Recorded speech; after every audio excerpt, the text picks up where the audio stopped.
से श्री अरुण गोविल जी।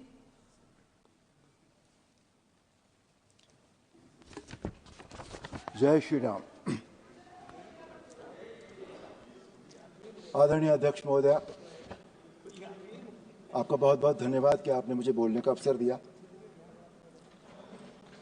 सबसे पहले मैं आदरणीय प्रधानमंत्री श्री नरेंद्र मोदी जी के सपनों का विकसित भारत बनाने की दिशा में वित्त मंत्री श्रीमती निर्मला सीतारमण जी को 2025-2026 के बजट के लिए केंद्र सरकार का बजट बनाने के लिए मैं बहुत बहुत बधाई देता हूं।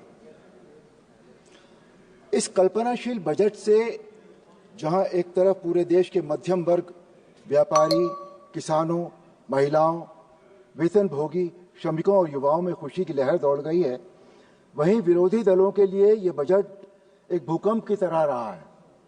इस बार वो विरोध करने की जगह अपने आंसू पोंछते हुए सिर्फ यही कह पाए कि ये बजट दिल्ली के चुनाव को देखते हुए बनाया गया है। विपक्ष की बात करें तो अभी थोड़ी देर पहले हमारे तृणमूल के एक सांसद बहुत एक धमाकेदार स्पीच उन्होंने दी, फुल ऑफ ड्रामेटिक्स। उन्होंने रामायण की बात की कि ये बजट जो है वो एक सोने के हिरण जैसा है। रामायण से मेरा बहुत ज्यादा गहरा ताल्लुक रहा, इसलिए कह पा रहा हूं कि ये बजट सोने का हिरण नहीं है। ये बजट वो तीर है जो उस सोने के हिरण को मारेगा जिसे हम अपने देश की समस्याएं कह सकते हैं या हम अपने देश की परेशानियां कह सकते हैं। ये उसे मारेगा। उन्होंने एक फिल्म की बात की, 3 इडियट्स की। मुझे नहीं समझ में आया वो क्या कहना चाह रहे थे उस समय, पर बहुत ही ज्यादा उनकी स्पीच फुल ऑफ ड्रामेटिक्स थी। मैं उनसे इतना कहना चाहता हूं कि ये जगह ड्रामेटिक्स के लिए नहीं है, ये सीरियस बिजनेस है। हम देश के विकास की बात करते हैं या देश की समस्याओं की बात करते हैं। So I think we must stick to that only. इस बजट में मध्यम वर्ग, जो हमारे देश का सबसे बड़ा वर्ग होता है, उसके लिए टैक्स में छूट की सीमा 7 लाख से बढ़कर 12 लाख करने की बात तो देश की जनता ने कभी नहीं सोची थी। शायद हम में से किसी ने भी नहीं सोची थी ये बात। इस छूट से जनता के हाथ में जो अतिरिक्त पैसा आएगा, जो देश के व्यापार व उद्योग की तरक्की की रफ्तार बढ़ाएगा। हमारे एक साथी ने बताया था अभी कि आंकड़े कभी झूठ नहीं बोलते। यस, आंकड़े कभी झूठ नहीं बोलते। विपक्ष के जितने भी सदस्यों ने अपनी बात सामने रखी, उन्होंने आंकड़ों की बात नहीं की बिल्कुल भी, जबकि बजट सिर्फ आंकड़ों पर बेस होता है। I stick to that only now. किसानों की बात करें तो किसानों के लिए किसान क्रेडिट कार्ड में लोन की सीमा 3 लाख से 5,000 करना बहुत बड़ा कदम है। इससे देश में खेती की रफ्तार बढ़ेगी, किसान खेती में और अधिक धन का निवेश कर सकेंगे। खेती को एक भारी भरकम 1.37 लाख करोड़ रुपए का बजट दिया गया। देश में अन्न संकट नहीं है, लेकिन दलहन के मामले में हाथ थोड़ा तंग है। ऐसे में अरहर, उड़द और मसूर की खेती पर विशेष ध्यान देने के लिए 1,000 करोड़ रुपए से 6 वर्षीय दलहन में आत्मनिर्भरता मिशन की शुरुआत एक सराहनीय कदम है। ग्रामीण विकास के लिए ग्रामीण विकास मंत्रालय को भी केंद्रीय बजट में 1.88 लाख करोड़ रुपए आवंटित किए गए। प्रमुख ग्रामीण रोजगार योजना मनरेगा के लिए 86,000 करोड़ रुपए आवंटित किए गए। डिफेंस, भारत को मजबूत बनाने का सपना देखने वाले प्रधानमंत्री जी के मार्गदर्शन के अनुसार रक्षा बजट 6.81 लाख करोड़ करना हमको देश की सुरक्षा के लिए आश्वस्त करता है। पाकिस्तानी न्यूज चैनल और यूट्यूबर भारत के इस रक्षा बजट से खौफ खाए हुए हैं।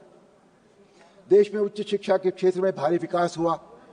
पिछले 10 साल में एमबीबीएस की सीट 50,000 से अधिक बढ़ाई गई तथा आदरणीय प्रधानमंत्री जी के नेतृत्व में सरकार का अगले 5 वर्षों में 75,000 मेडिकल सीट बढ़ाने का और इरादा है। सरकार ने पिछले 10 साल में आईआईटी में भी 70,000 नई सीटें जोड़ी हैं तथा आईआईटी में 6500 नई सीट बढ़ाने की घोषणा उच्च भारत को टेक्निकल फील्ड में एक बहुत बड़ा जंप देगी। आदरणीय प्रधानमंत्री द्वारा शिक्षा क्षेत्र को प्रोत्साहन देने की नीति के अनुरूप मेरा अनुरोध है कि मेरठ के चौधरी चरण सिंह विश्वविद्यालय को केंद्रीय विश्वविद्यालय का दर्जा दिया जाए, जिससे पश्चिम उत्तर प्रदेश में उच्च शिक्षा के क्षेत्र में एक सेंटर ऑफ एक्सीलेंस बन सके। छात्रों के लिए सरकारी स्कूलों में 50,000 अटल टिंकरिंग लैब से इनोवेशन को प्रोत्साहन मिलेगा। दक्षता निर्माण के लिए 5 national centre for efficiency excellence बनाया जाना भी अत्यंत सराहनीय कदम है। रेल मंत्रालय को 2.55 लाख करोड़ रुपए का प्रावधान एक बहुत अच्छा कदम है। रेल मंत्री श्री अश्विनी वैष्णव को मेरठ से लखनऊ वंदे भारत ट्रेन देने और बनारस तक उसे विस्तार करने के लिए बहुत बहुत धन्यवाद। मेरठ से पानीपत रेल लाइन बिछाने के लिए 2200 करोड़ रुपए धन आवंटित करने के लिए भी बहुत बहुत धन्यवाद। मेरठ से बिजनौर के लिए भी रेलवे लाइन बिछाने की हमारी मांग को भी यदि वो स्वीकृत कर दें तो इस क्षेत्र के लिए एक बहुत अच्छा कदम होगा। आदरणीय प्रधानमंत्री जी ने उड़ान योजना का विस्तार करते हुए अगले 5 वर्ष में हवाई अड्डों की संख्या बढ़ाकर 250 करने के लिए कहा है। मेरठ में भीमराव अंबेडकर हवाई पट्टी को फुल एयरपोर्ट में अपग्रेड करने की मांग एक लंबे समय से चली आ रही है। मेरठ में हवाई अड्डे की स्थापना से पश्चिम उत्तर प्रदेश के व्यापार की गति तेज होगी। देश की आधी आबादी अर्थात महिलाओं के उत्थान के लिए सरकार ने पूरा ध्यान दिया है। 5 लाख महिलाओं और अनुसूचित जाति जनजाति श्रेणी के उद्यमियों को 5 साल की अवधि के लिए टर्म लोन मिलेगा। इसके अंतर्गत उद्यमी को 2 करोड़ रुपए तक का क्रमिक लोन दिया जाएगा। पहली बार कारोबार की दुनिया में कदम रखने वाली महिलाओं को अगले 5 सालों में सहायता देना एक बहुत अच्छा कदम है। ये बजट वास्तव में भारत को आर्थिक महाशक्ति बनाने की दिशा में एक निर्णायक कदम है। इस बजट में स्ट्रक्चरल इंप्रूवमेंट, स्ट्रैटेजिक इन्वेस्टमेंट तथा इकोनॉमिक डेवलपमेंट की समावेशी नीतियों पर जोर दिया गया।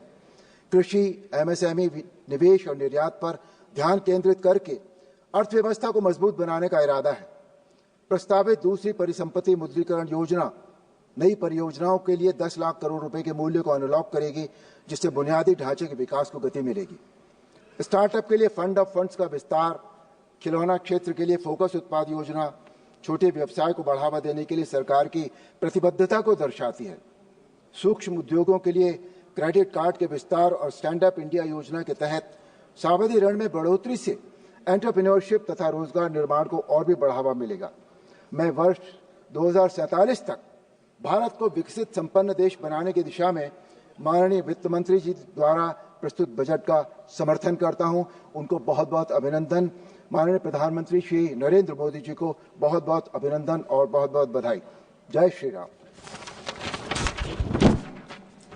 माननीय सदस्य श्री बेनी बहनवान जी।